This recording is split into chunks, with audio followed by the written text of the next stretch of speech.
Hello friends, today we will study about aloe socotrine. ये एक homeopathy की one of the most used medicine है।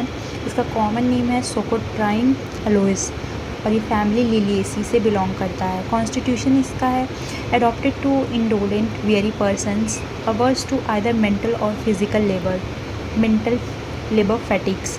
मतलब जो लेज़ी पीपल होते हैं, बहुत ज़्यादा वेरी टायर्ड पर्सन देखने में लगेंगे। अवर्स टू अदर मेंटल और फिज़िकल लेबर इनको मतलब कि या तो चाहे मेंटल हो चाहे फिज़िकल, कोई भी लेबर करने का मन नहीं करेगा। मेंटल लेबर तुरंत ही इनको थका देता है।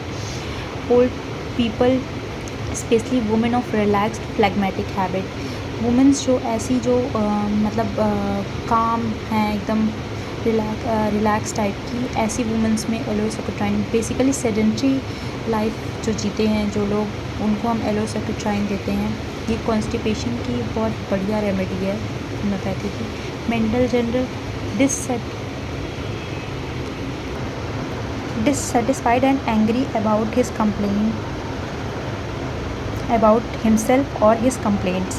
ये जो है अपनी चीज़ों से डिससेटिस्फाइड रहेगा और अपनी ही कंप्लेंट से एंग्री रहेगा, गुस्सा रहेगा।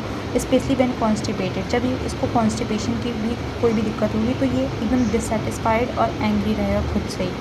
इसका फिजिकल जनरल जो है disease of mucous membrane causes the production of mucus in jelly like lumps from throat और rectum.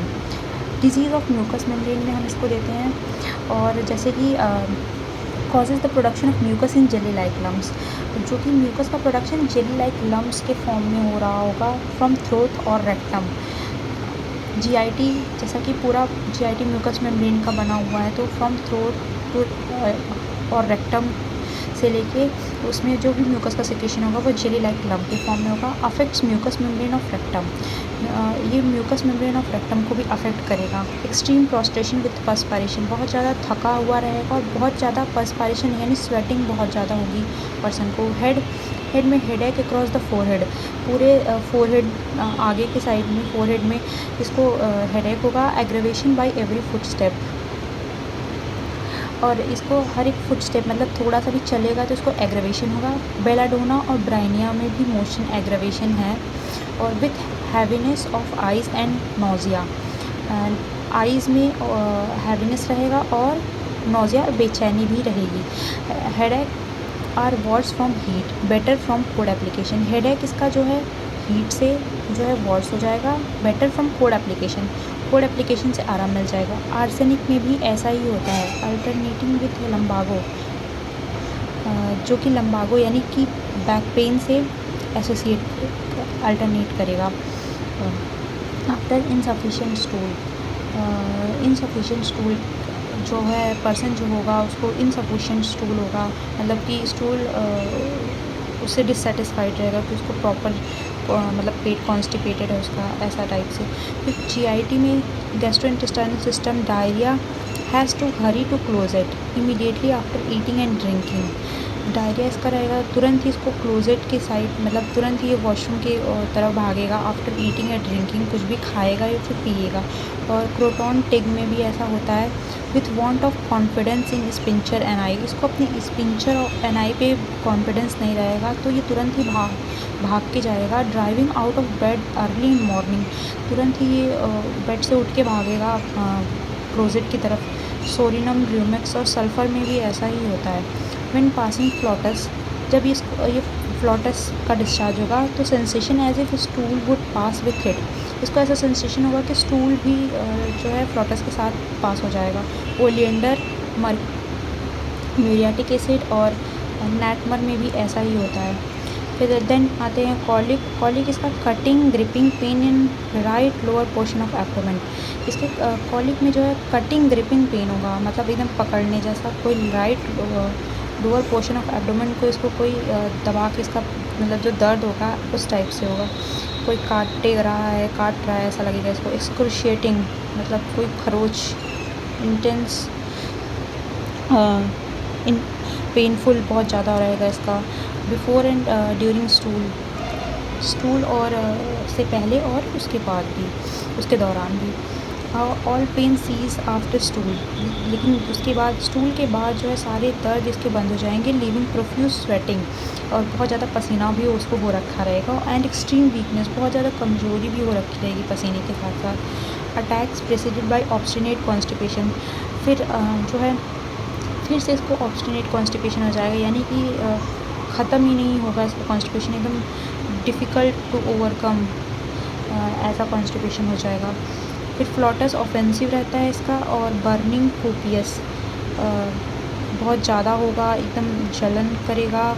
Much flatus with small stool, बहुत ज़्यादा फ्लॉटस आएगा स्मॉल स्टूल के साथ। और पहले भी हम देख रहे थे कि फ्लॉटस के साथ ऐसा सेंसेशन हो रहा था कि as if stool would pass with it flatus when passing flatus. और ये जो है flatus offensive, burning copious with much flatus with small stool, ये अगेरिकस में भी है। Burning in anus after passage of flatus, anus में बर्निंग हो रहा है after passage of flatus. Stool and masses of mucus pass involuntary, solid stool और mucus का मास जो है बिना इच्छा के ही पास होने लगेगा। हंग्री ड्यूरिंग डायरिया, डायरिया के दौरान इसको भूख भी बहुत तेज़ लगेगी। बिफोर स्टूल, स्टूल से पहले रंबलिंग, वॉयलेंट, सडन अर्जिंग, मतलब कि हैवी साउंड आएगी, और जो है वॉयलेंट, सडन अर्जिंग, मतलब तुरंत ही इसको बहुत तेज़ से अर्जिंग होगी। हैवीनेस इन रेक्टम, रेक्टम इसका भारी सा लगेगा। और ये सब जो है बिफोर स्टूल के सिम्टम्स हैं। ड्यूरिंग स्टूल, स्टूल के दौरान क्या होगा, टेनिसमस एंड मच फ्लॉटस, मतलब कि टेनिसमस रहेगा और बहुत ज़्यादा फ्लॉटस का डिस्चार्ज भी होगा during stool. After stool faintness, stool के बाद एकदम बिल्कुल थक चुका रहेगा, जैसा कि पर्सपायरेशन, फैंटनेस, वीकनेस, ये अभी हम पहले भी एक्सट्रीम स्वेटिंग, प्रोफ्यूज, मतलब स्टूल के बाद ये सब चीज़ें होती हैं इसमें। Haemorrhoids blue like a bunch of grapes, haemorrhoids इसका ब्लू कलर का लाइक बंच ऑफ ग्रेप्स, जैसे कि गुच्छे में अंगूर का गुच्छा जैसा होता है वैसे टाइप से। म्यूरियाटिक एसिड में भी ऐसा होता है haemorrhoids. Constant bearing down in rectum, लगातार जो है रेक्टम में बियरिंग डाउन सेंसेशन होगा। ब्लीडिंग, सोर, tender, hot, relieve by cold water, intense etching, bleeding इसकी जो होगी वो सोर, एकदम घाव जैसी घाव कर देगी, और टेंडर मतलब टेंडर रहेगी, हॉट रहेगी, और रिलीव बाय कोल्ड वाटर, और इसको सिर्फ कोल्ड वाटर से ही रिलीफ मिल रहा है। इंटेंस इचिंग, बहुत ज़्यादा खुजली होगी इसको। और itching and burning in anus preventing sleep, इसके एनस में इचिंग और बर्निंग होगी जिसके कारण ये सो नहीं पाएगा। स्किन में itch appears each year as winter approaches, psorinum, हर साल इच अपीयर हो जाएगा, जैसे ही ठंडियाँ आएंगी तो इच इसकी वापस आ जाएगी। कुछ मोडालिटीज़ इसमें, एग्रावेशन किस चीज़ से होता है, अर्ली मॉर्निंग में एग्रावेशन होगा, सुबह उठते ही जैसा कि क्लोजेट की तरफ भाग रहा था, driving out of bed early in the morning, और want immediately, hurry to closet immediately after eating and drinking, ऐसा इसका डायरिया में था। तो अर्ली मॉर्निंग में ही इसको एग्रेवेशन होने लगेगा। सेडेंट्री लाइफ, यानी ज़्यादा टाइम तक ये ऐसे पर्सन्स रहेंगे जो ज़्यादा टाइम तक बैठ के काम वगैरह करते हैं, तो ऐसे पर्सन रहेंगे।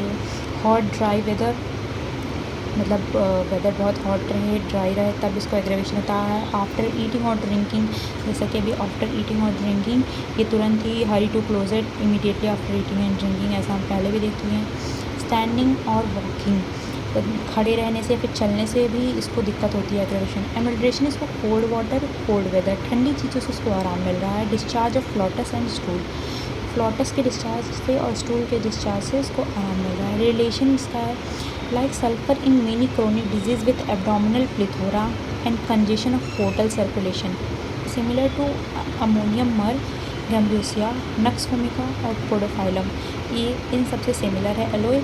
तो फ्रेंड्स अभी के लिए इतना ही, आगे की मेडिसिन हम नेक्स्ट वीडियो में डिस्कस करेंगे। और अगर वीडियो पसंद आया हो तो चैनल को सब्सक्राइब और वीडियो को लाइक कर देना। And thanks for watching.